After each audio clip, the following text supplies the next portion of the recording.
The world of noise and the first spark of freedom. We live in an age where the loudest voices often drown out the quietest truths. You feel it, don't you? The constant rush of notifications, opinions, expectations, and demands. A world telling you to stay plugged in, stay available, stay responsive. A world that equates movement with progress and noise with meaning. But beneath all this motion, there's a strange and growing heaviness, the sense that with every new choice, every new distraction, something essential slips further away.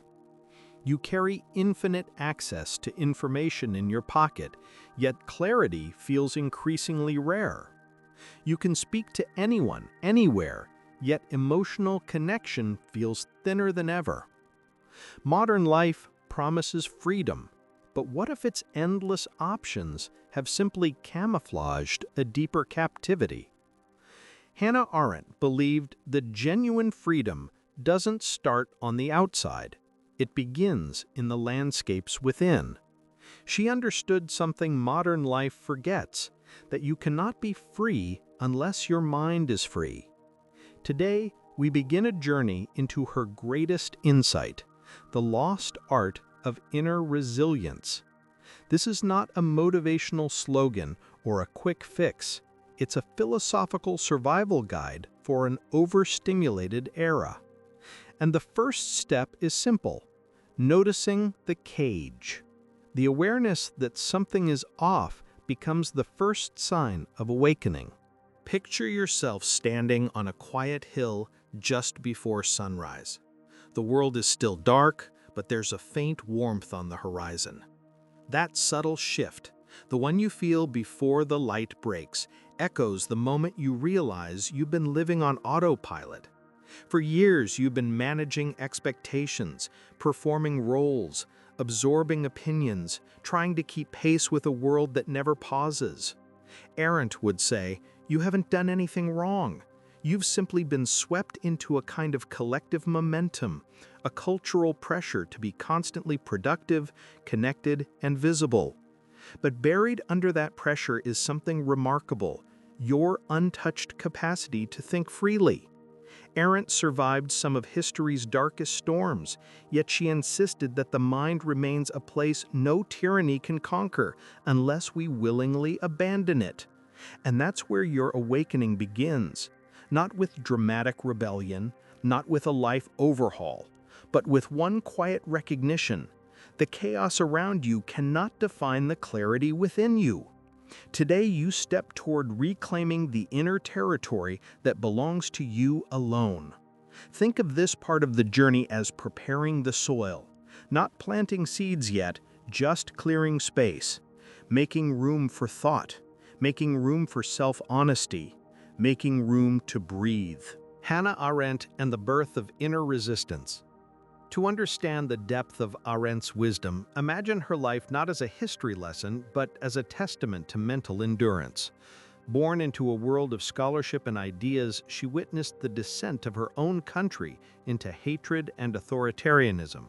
She saw how quickly ordinary people could surrender their judgment, how easily they could trade their inner freedom for external security. When she fled Germany in 1933, she didn't just lose her home. She lost her citizenship, her identity on paper, her legal right to belong anywhere. For nearly 2 decades, she lived as a stateless person. Yet in this profound loss, she discovered a truth few ever touch: that external freedom can be stripped away, but internal freedom can only be surrendered voluntarily. While the world descended into violence, Arendt turned to the one refuge no regime could enter: her own mind. She called thinking a kind of silent companionship with herself, a space where she could confront reality without flinching.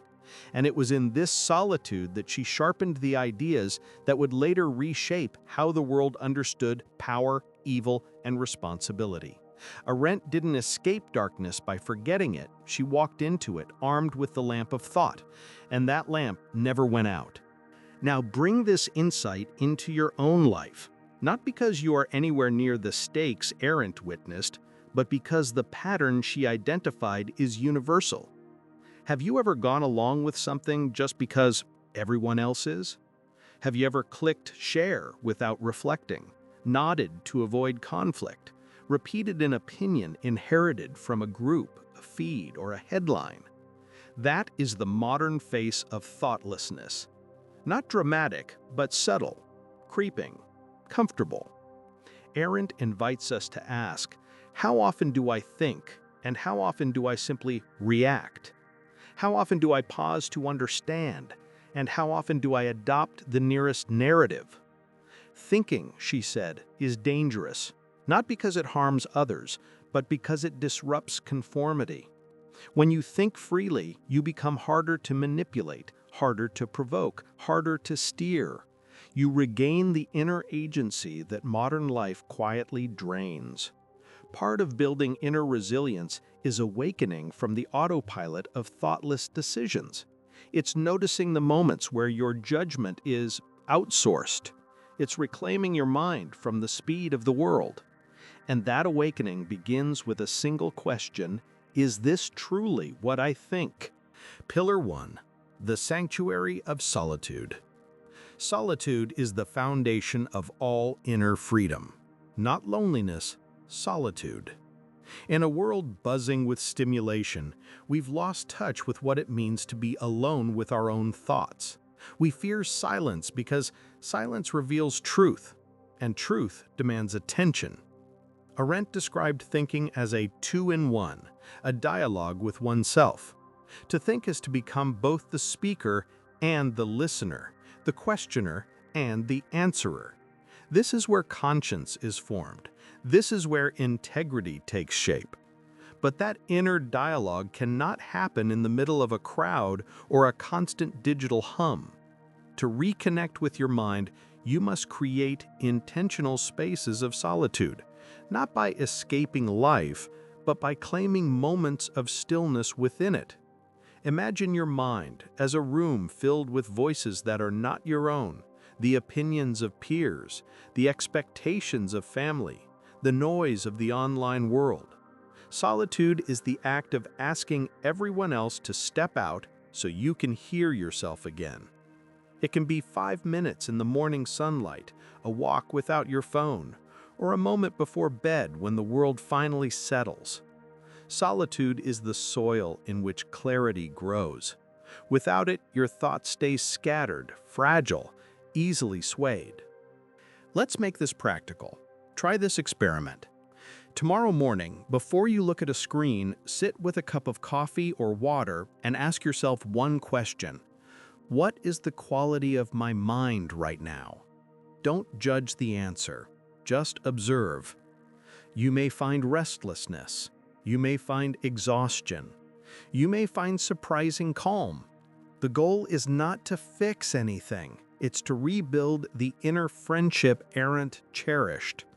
The more you sit with yourself, the clearer your inner landscape becomes. You begin to notice patterns, when your thoughts drift, what triggers stress, what brings peace.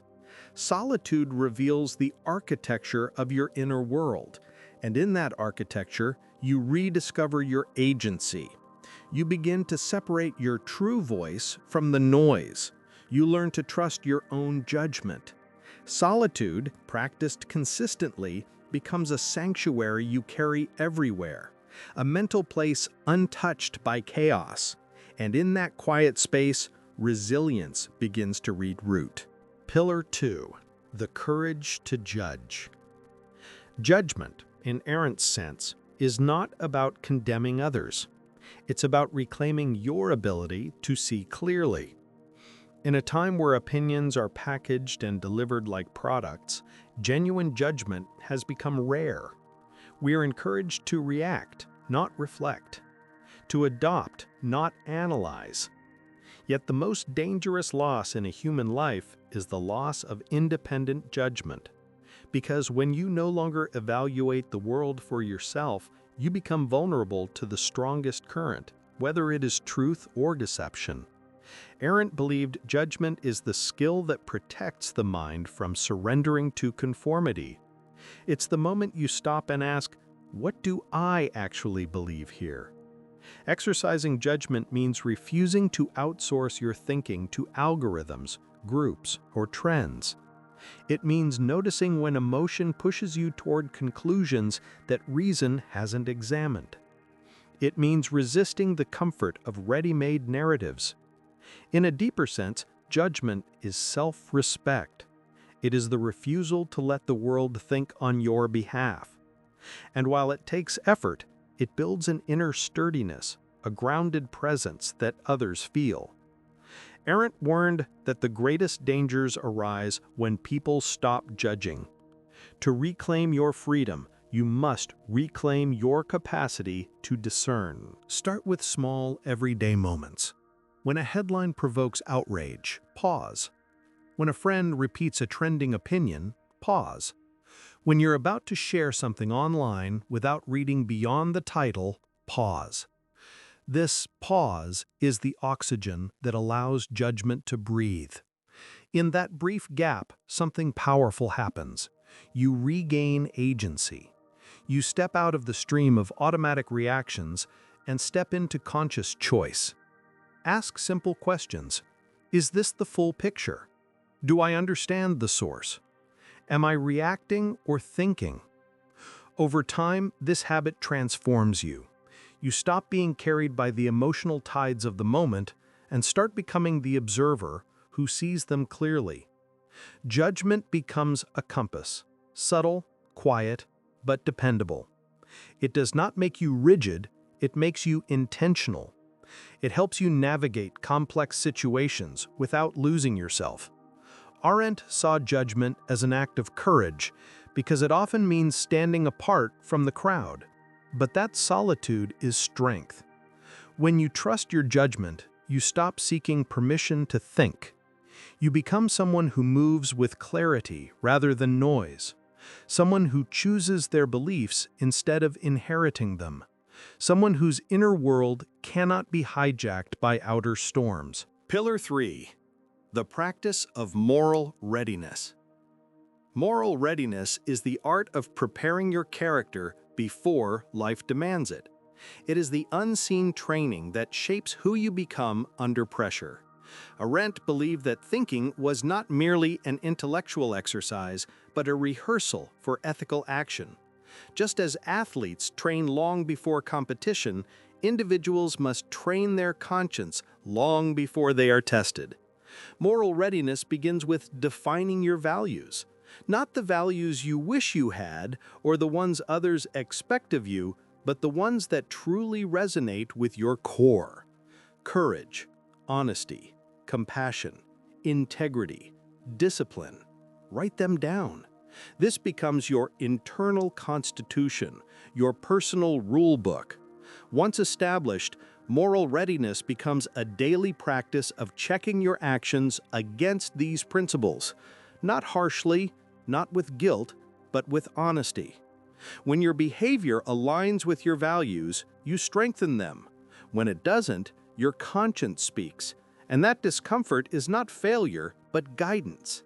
Arendt wrote that people like Eichmann lacked conscience because they lacked inner dialogue.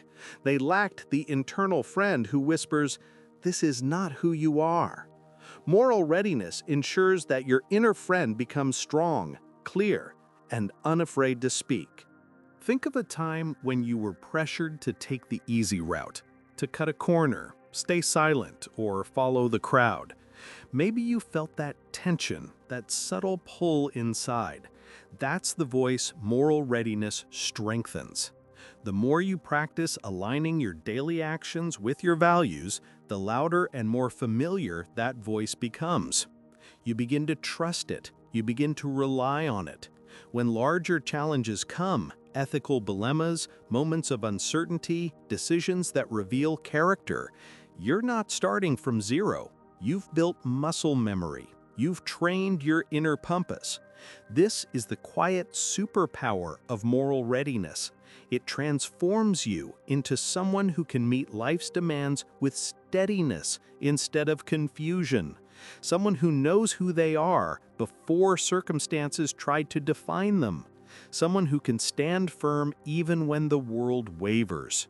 And most importantly, someone whose freedom is rooted not in external conditions, but in internal clarity. Moral readiness is the bridge between thought and action, between who you are and who you aspire to be. Integrating the pillars, building the inner fortress. Now we bring the pillars together: solitude, judgment, and moral readiness. Each one is powerful on its own, but together they form something extraordinary, a mind capable of standing firm even when the world shakes. Picture these pillars as the architecture of an inner fortress. Solitude clears the space so you can hear yourself. Judgment trains you to see the world clearly and make decisions grounded in truth. Moral readiness strengthens your character so that when you act with integrity. This is a different kind of strength, quiet, deep, and unshakable. It's not the strength of force or dominance.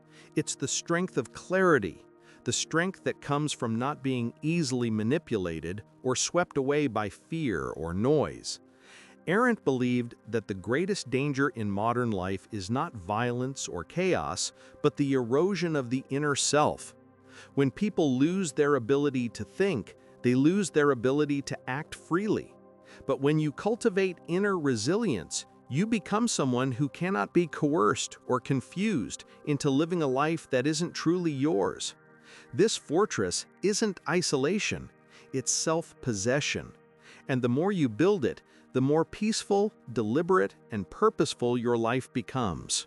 Imagine walking into a chaotic environment: the workplace, social media, a political debate, a circle of friends with strong opinions. Most people feel overwhelmed or reactive in these spaces. But someone with an inner fortress stands differently. They listen without absorbing every emotion around them. They observe without being swept into the tide. They speak only after thinking. They are not cold or detached. They are grounded. This groundedness is magnetic. People begin to sense it. They trust you more. They feel calmer around you. And most importantly, you feel calmer within yourself. This is the fruit of solitude. You know your own voice. This is the fruit of judgment. You trust your own perception. And this is the fruit of moral readiness. You act from your values rather than from pressure. The more you integrate these pillars, the more life's uncertainty stops feeling threatening. You start seeing challenges as opportunities to practice clarity, practice presence, practice strength. Inner resilience doesn't eliminate difficulty. It changes your relationship to it. You stop collapsing under stress and start navigating through it with intention. You become the steady one in a world addicted to chaos. Thoughtlessness is the default state of modern life. Not stupidity, but distraction, speed, and emotional overload. It's the constant pull to react rather than reflect, to follow rather than question, to consume rather than contemplate.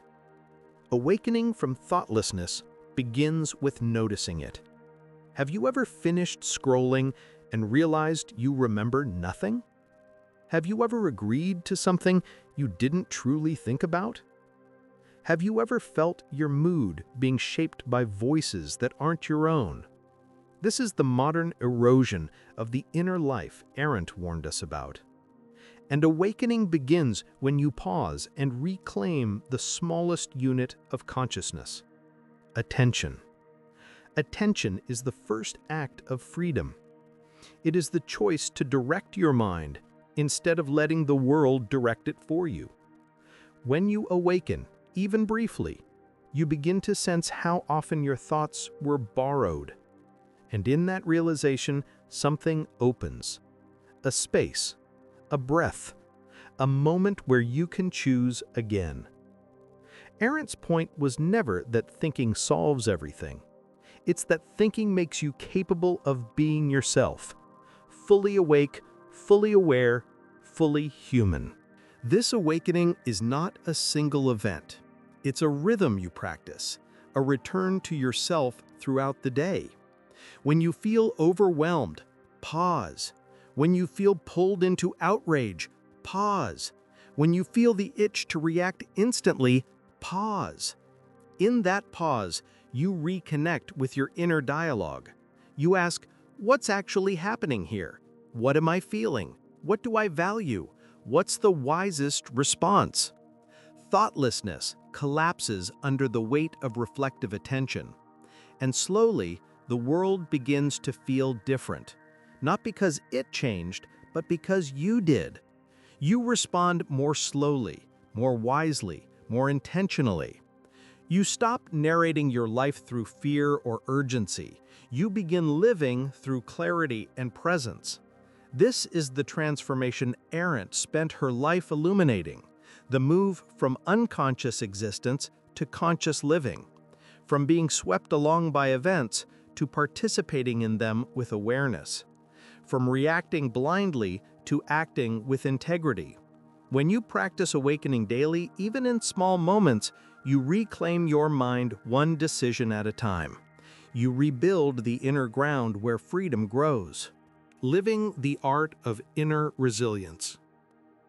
As we approach the final steps of this journey, imagine yourself sitting in a quiet room at golden hour. Light pools softly across the floor.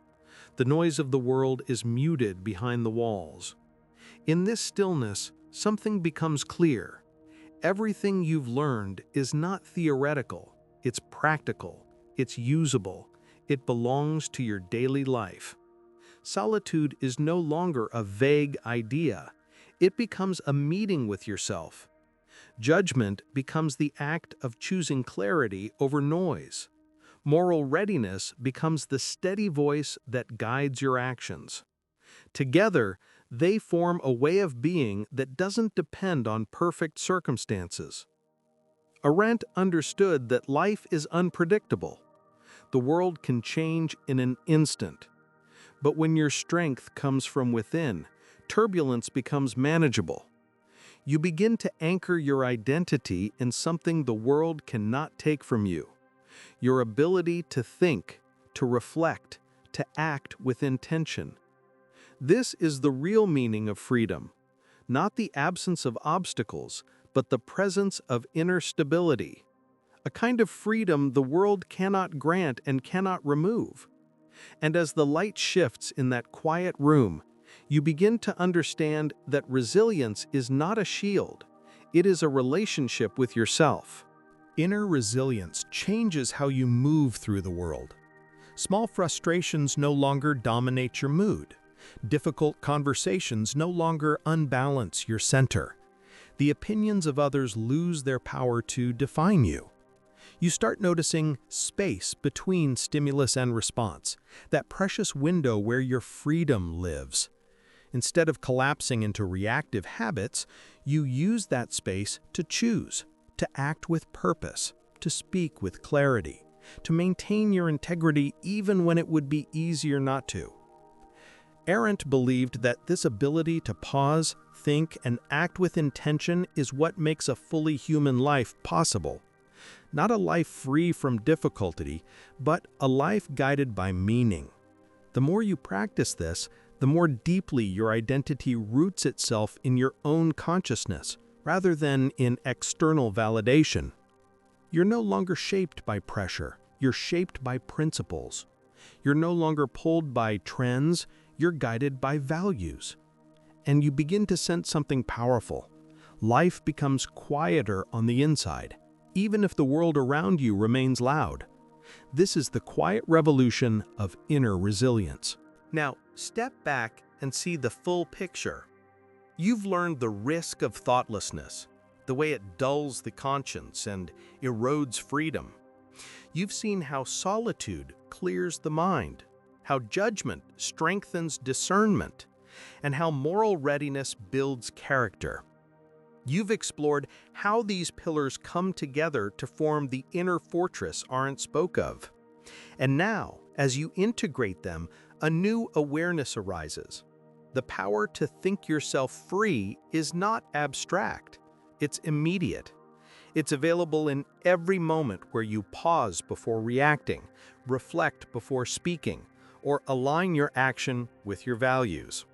Freedom is not a trait, it's a practice, a daily return to yourself, a daily renewal of your commitment to awareness. Arendt once said that a life without thinking isn't fully lived, and this is your invitation to fully live, not on autopilot, not in noise, but in conscious participation with your own existence.